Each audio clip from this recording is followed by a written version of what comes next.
other animals that like hang around the tree, like monkeys, like they use that momentum, like they come fast and they like continue on that momentum. But a sloth is so slow that it acts to have that strength already. So because it doesn't use the momentum to keep hanging there, and you already know if you have done one of those, like, unless you're very fit, of course, but one of those like hanging at the monkey bars, like just still hanging, and you feel like you can't do so long. You feel like you can't do so long. Facts about the sloth. These facts are from WWF. I'm also gonna tell you a case study from a class I'm taking this semester. I'm gonna tell you that after the facts. That I think is really, really interesting, but maybe a little bit in TMI. If you get like really grossed out easily, maybe you don't want to hear it, but so let me tell you. There are two groups of sloths. I believe there's something like 6 species, but there's 2 groups, and these are three-toed, and two-toed sloths. And basically, let me place my iPad here. My desk is so messy right now. The main difference is if they go to the toilet, hang in the tree, or if they have to go to the ground. And obviously there are pros and cons to this, like, because we know that sloths are very, very slow. So there's a lot of advantages by just standing up because the predators, of course. But there can also be some pros about actually going down to do your business, which I'm gonna tell you in a little bit. But anyways, let's go through the facts. So there are 2 groups, which I told you about. Different sloth groups can be easily identified by the number of long, curved claws on their forelimbs.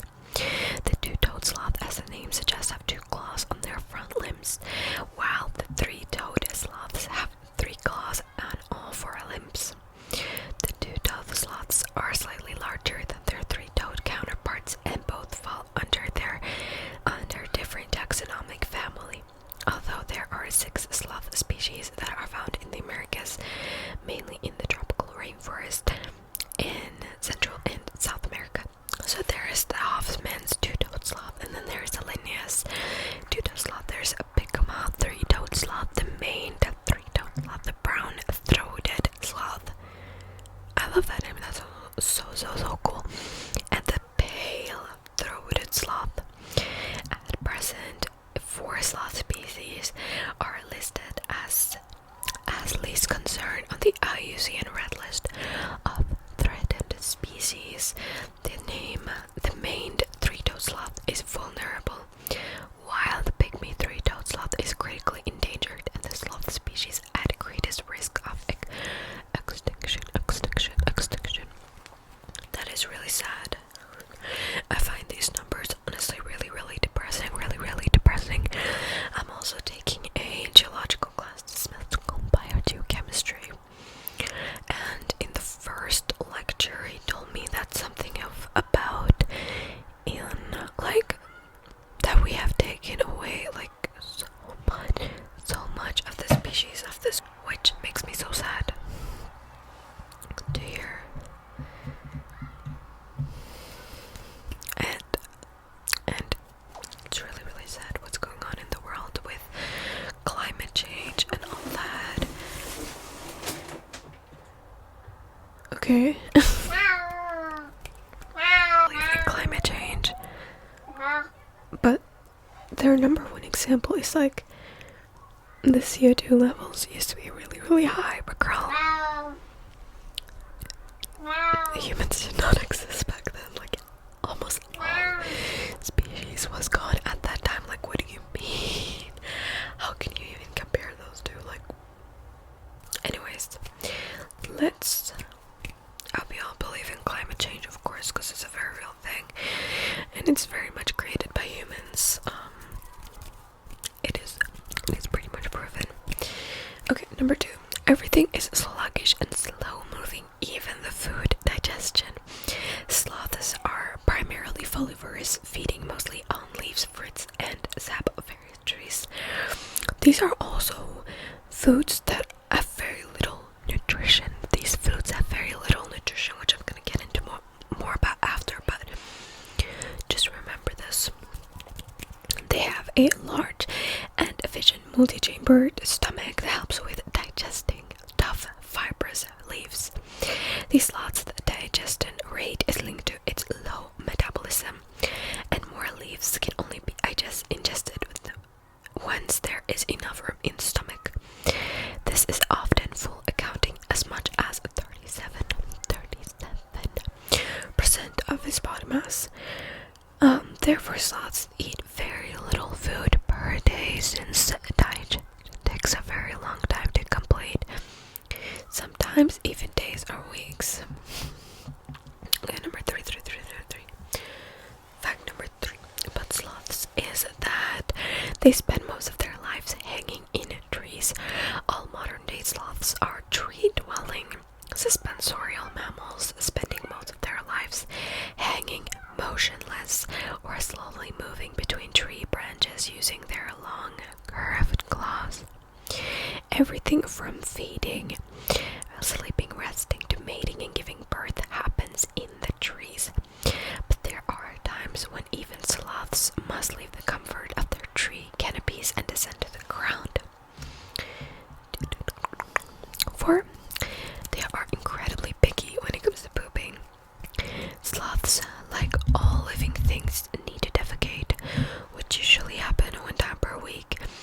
Pooping while hanging upside down might seem like an easier option, but sloths are incredibly fussy when it comes to the personal hygiene.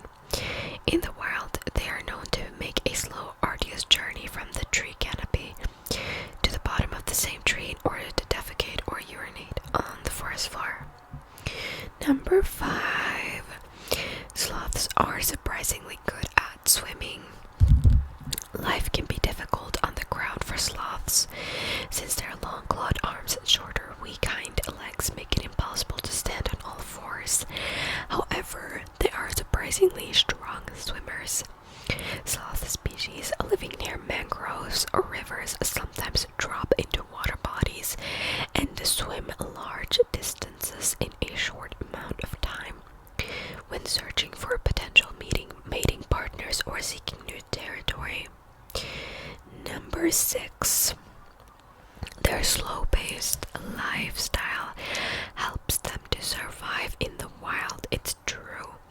Sloths are incredibly slow-moving mammals, often hanging motionless on branches between feeding and sleeping, which can be up to 15 to 20 hours per day. But there's a perfectly valid reason why. It's a survival strategy that works. Sloths compensate for their low energy, leaf-based diet by adopting a slow-paced lifestyle and expending as little energy as possible. Also, the fact that sloths have been around for 65.5 million years, just before the dinosaurs disappeared, shows that a slow-paced lifestyle can be a good survival strategy in the wild. Number 7 is a really cool one. Their ancestors includes a giant sloth. Imagine that. The sloths extinct again included elephant-sized giants who are also specialized in feeding on tough, fibrous leaves. This proved to be an advantage, less competition for both extinct and extant sloth species, as they were very well adapted to different environments on the ground and even at sea. So based on the fossil records and genetic studies, the three-toed sloth is related to giant ground sloths, including the elephant-sized Megatherium and pony-sized Megalonyx, which were found in Central and South America.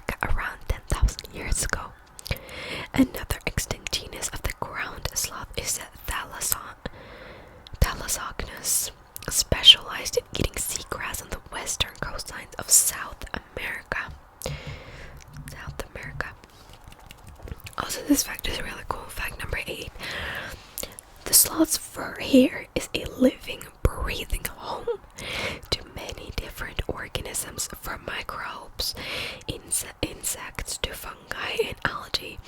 Even the entire life cycle of some moth species relies almost exclusively in the sloth. This is actually a lot about the case study, but I'm gonna still tell you. When a sloth climbs down to defecate on the forest floor, female moths lay their eggs in the dung. Once adult moths emerge from the dung, they fly to the canopy to mate in the sloth's fur. And the whole cycles begin all over. So sloths also have a special symbiotic relationship with green algae for the purpose of supplementing their diet. In return, the green algae benefits from shelter and water, since the sloth's fur is extremely good at absorbing and retaining water. The algae-covered fur is also believed to work as a camouflage to avoid predation. Sloths are often hunted by predators such as harpy eagles, ocelots, and jaguars, who mainly rely on movement to track their prey. So the algae-covered fur and motionless hanging help sloths blend with their surroundings, making it almost impossible to detect them in the wild. Number 9. The longest ever recorded lifespan for any sloth species is 42 years old. But the average lifespan of two-toed sloth can be up to 20 years. However, it is difficult to accurately estimate the average lifespan along sloth species, since there haven't been many studies conducted in their natural environment. In captivity, the Hoffman's two-toed sloth, also known as Mrs. C, lived under the ripe age of 43 years, which is twice as long as other wild sloths of the same species. Number 10, which is really sad actually, but sloths are very vulnerable to deforestation, which makes a lot of sense since they pretty much live majority of their life up in the trees.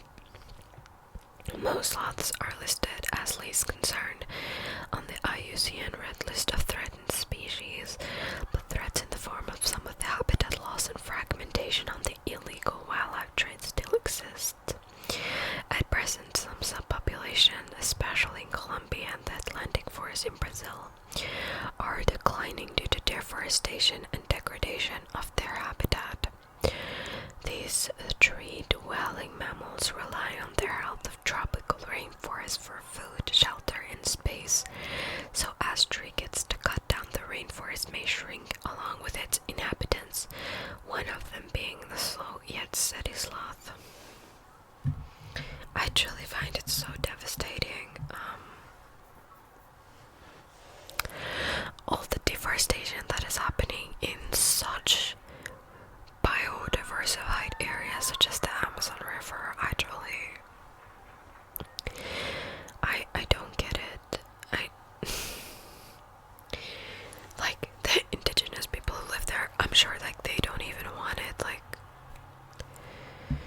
but yeah.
really love to go to the Amazon River once in my life.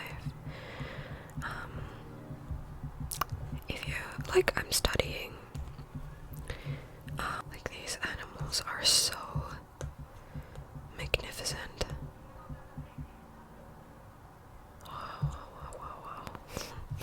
Okay, let's go on to the case study about the sloth that I thought was pretty cool. Now, you heard a little bit about it, but I'm still gonna tell you. Okay, so not surprisingly, three-toed sloths live in trees and eat leaves. This is not as easy as alive as it sounds. Because where was I? Because life in the canopy requires low body weight, and life as a foliivore, which is a leaf eater, it has a lot of nutritional challenges, as leaves are not easy to digest. These animals are restricted even compared to their relatives, the two-toed sloths, which have broader diets and larger home ranges. Indeed, no mammal digests its food more slowly than a three-toed sloth, which has, again, not surprisingly, a remarkably low metabolic rate. Nonetheless, a three-toed sloth will predictably descend to the ground about once per week. Once there, it creates a depression, it defecates, covers the depression, and then returns to the canopy. But this is risky business. It is the most dangerous time in the three-toed sloth's life, given the impact of predation, and in addition, it requires a lot of energy. In comparison, two-toed sloths simply defecate from the canopy. Jonathan Polly and his colleagues wondered why a three-toed sloth would do such a thing. Several hypotheses had been set forth, including communication and tree tending. Given the sloth's restricted diets, Polly and co-workers wondered if nutritional issues might be influencing this behavior. So in order to fully appreciate this hypothesis, one has to recognize that a sloth, no matter how many toes, is a slowly walking garden. The sloth fur has its own ecosystem containing such organisms as algae, fungi, and arthropods. The algae are important supplements to the sloth's nutrient-poor diet, having much more fat than leaves do. So when sloths groom their questionable-looking fur, they are also eating algae. So the algae thrives in the sloth's fur because the fur is structured in such a way that it catches rainwater, which of course benefits the algae. So the algae thrives in sloth fur. Oh, I just said that. So the algae and the sloth have a mutually beneficial relationship. So it's an example of mutualism. I think the other page was calling it symbiotic, an interspecific association in which both participants benefit. This, however, does not explain why the sloth climbs down the tree. For that, we must turn the moth component of the ecosystem. Moths that, when they die in the sloth's fur, are decomposed by fungi there. So the nitrogen they contain is then used by the algae, and these pyralid moths do not complete their life cycle in the sloths. Rather, adults live in the sloth fur, mates and the female moths oviposit in fresh sloth feces. When the sloth defecates on the ground, the larvae feed and pupate in the feces, and then the adults fly up into the canopy and find a sloth. This sounds really nasty, but it actually benefits both of them. So in this way, the sloth engages in moth husbandry by defecating on the ground, producing moths and moth offsprings that will eventually fertilize the algae, which in turn provide the sloth with much needed nutrients. How interesting, right? At least I find this super interesting.